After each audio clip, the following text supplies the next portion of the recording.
Hello everyone, Hari Om. Welcome to Gyanganga online education.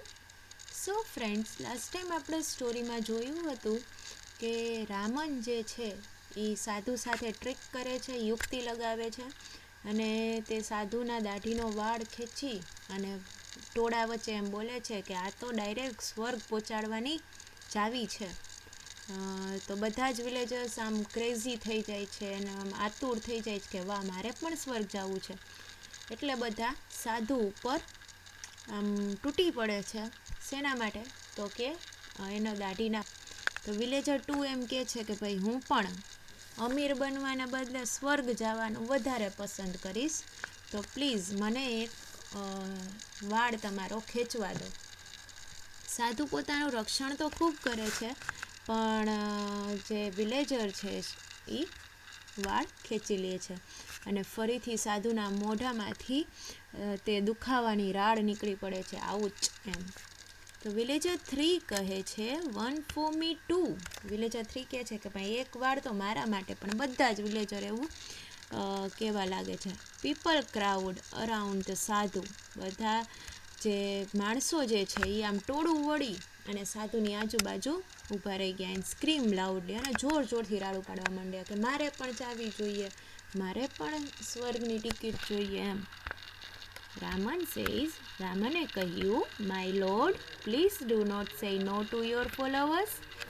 કે તમે તમારા અનુયાયીઓને અથવા ફોલોવર્સને કે જે તમારું બધું જ માને છે એને કાંઈ પણ ના કહેતા નહીં.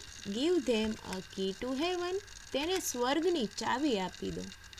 ધ સાધુ ટ્રાઈસ ટુ એસ્કેપ. સાધુ જે છે એ એસ્કેપ એટલે કે ભાગવાનો પ્રયત્ન કરે છે. હી ફોલ્સ ડાઉન.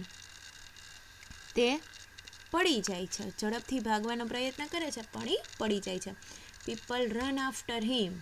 અને લોકો જે છે એ એમની પાછળ ભાગે છે. ધ ફેક સાધુ રન્સ ફોર હિઝ લાઈફ. અને તે ખોટો સાધુ જે છે તે પોતાને જીવન બચાવવા માટે ભાગે છે. પીપલ ચેઝ હિમ. અને માણસો તેની પાછળ જાય છે. પછી શું થાય છે જોઈ. અહીંયા તમને એક સરસ સીન આપેલો, જ્યારે રામન જે છે એ સાધુની દાઢીનો વાળ ખેંચે છે અને ત્યારે અહીંયા લખેલું છે કે સાધુ રાડ પાડે છે. ઓ ગોડ, સ્ટોપ ઇટ યુ ફૂલ.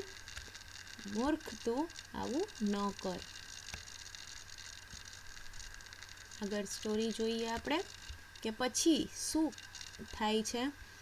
તો રામન કહે છે, so that is the truth about sadhu. અને આ છે સાધુનું સત્ય. He only wanted your money and gifts. સાધુ ફક્ત તમારા રૂપિયા અને ભેટ જ જોઈતી હતી. We can be rich by working hard. આપણે રીચ થઈ શકીએ છીએ, પણ કેવી રીતે? તો કે સખત મહેનત કરીને. We did not give our earnings to sadhus like this. આપણે આવા ખોટા સાધુ પાસે આપણી અર્નિંગ્સ એટલે કે આપણી કમાણી દેવાની જરૂર નથી. Villager 2 says, oh my 2 gold coins. અને વિલેજર 2 કહે છે કે અરે, મારા 2 ગોલ્ડ કોઇન્સ એટલે કે 2 સોનાના સિક્કા વયા ગયા. રામન કહે છે, ડોન્ટ વરી, ચિંતા ના કરશો. The king's men will arrest him. Everyone will get his money back. કે રાજાના માણસો તેને પકડી લેશે અને બધાને પોતાના રૂપિયા પાછા મળી જશે. Raman goes back to the court. અને પછી રામન વયા ગયા તેના દરબારમાં પાછા. સો ફ્રેન્ડ્સ, કેવી સરસ સ્ટોરી હતી. રામને આવી મુશ્કેલની સમયમાં કે જ્યાં એ સાધુ વિશે કાંઈ જાહેરમાં ન કહી શકે, તો તેણે કેવી યુક્તિ લગાવીને બધાની સામે એનો ખુલાસો કર્યો. તો હતી ને બહુ જ સરસ ઇન્ટરેસ્ટિંગ સ્ટોરી. મજા આવી ને બધાને? ચલો, આ સ્ટોરી ઉપરથી આપણે ટ્રુ ફોલ્સ કરવાના છે, તો એ કરીએ. Mark write the correct option. જે કરેક્ટ ઓપ્શન હોય ત્યાં તમારે આવી રીતે ટિક કરવાનું રહેશે. ફર્સ્ટ, ધ સાધુ હેડ મેની ફોલોઅર્સ. સાધુના ઘણા અનુયાયીઓ હતા. તો આ એકદમ સાચું છે, તો અહીંયા આવશે true. Second, the king wanted to meet the સાધુ. કે રાજા સાધુને મળવા માંગતા હતા, પણ આ ખોટું સેન્ટેન્સ છે, એટલે અહીંયા આવશે ફોલ્સ. તે તેના મિનિસ્ટર્સને મળવા માંગતા હતા. Number 3, Tenaliraman had no respect for the fake sadhu. તેનાલીરામનને ખોટા સાધુ પ્રત્યે કાંઈ આદર હતો નહીં. સાચી વાત છે ફ્રેન્ડ્સ, ખોટા સાધુઓ પ્રત્યે આવો આદર રખાય નહીં. True. Number 4, the sadhu was really a holy man. કે સાધુ સાચે જ હોલી એટલે પવિત્ર માણસ હતો. ફોલ્સ. સાધુ તો ખોટો હતો, એટલે આવશે ફોલ્સ. નંબર 5, ધ સાધુ હેડ અ મેજિકલ બિયર્ડ. સાધુની દાઢી મેજિકલ એટલે કે જાદુઈ હતી. આ પણ કેવું સેન્ટેન્સ છે friends? False. Number 6, Tenaliraman really wanted to go to heaven. Tenaliraman સાચે જ સ્વર્ગ જવા માંગતા હતા. આ પણ ખોટું છે. આ તો એમની ખાલી એક યુક્તિ હતી સાધુને ખોટા સાબિત કરવા માટે. તો ફોલ્સ આવશે. Number 7, the sadhu made the villager a rich main.